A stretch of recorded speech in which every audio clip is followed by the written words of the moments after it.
রাতে মনে হয় অনেক দেরি করে ফিরেছো না? হ্যাঁ, কাজ শেষ হতে হতে দেরি হয়ে গেল।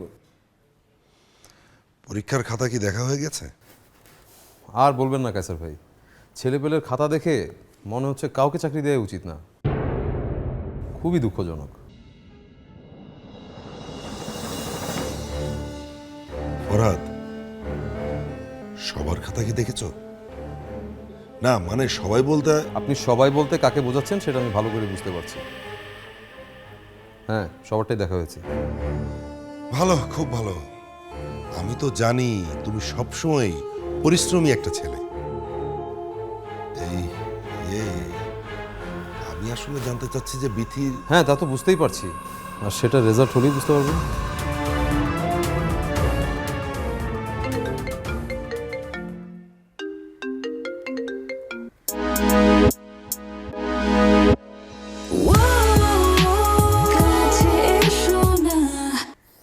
হ্যালো।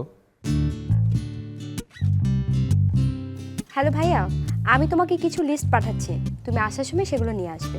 কিসের লিস্ট? রাহাত ভাইয়ার বিয়ের। কোথায় পাঠাচ্ছিস? তোমাকে আমি এখনই মেল করছি।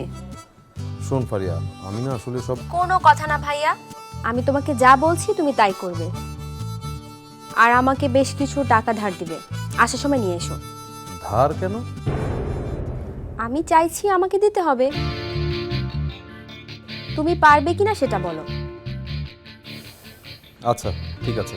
থ্যাংক ইউ ভাইয়া, আমি এখন রাখছি। আর হ্যাঁ, ফোন করেছি বলে ভেবো না যে তোমাকে আমি মাফ করে দিয়েছি। তোমাকে যা যা বলেছি তা যদি ঠিকঠাক মতো করো তাহলে ক্ষমা করার বিষয়টা ভেবে দেখব। রাখি।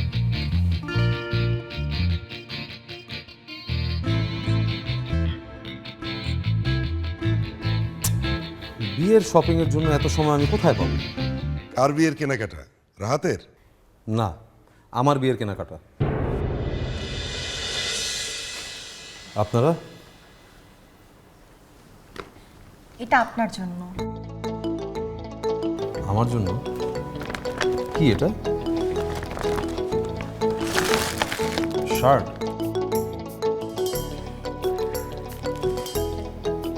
রাহাতের জন্য কিনেছি আর আপনার জন্য কিনবো না, এটা কেমন কথা? আপনার জন্য মাইমেনসিং থেকে কিনবো। কোনো দরকার নেই। আমার আর কাইসাফের সাইজ অলমোস্ট সেম, তো কাইসাফ এটা পড়তে পারবে। অ্যাকচুয়ালি রানু, উনি আমাদের চাকরি প্রার্থী। এই মুহূর্তে আপনাদের কাছ থেকে কোনো উপহার নেয়া, এটা না আমার জন্য ভালো দেখাবে না আপনাদের জন্য। প্লিজ নিন।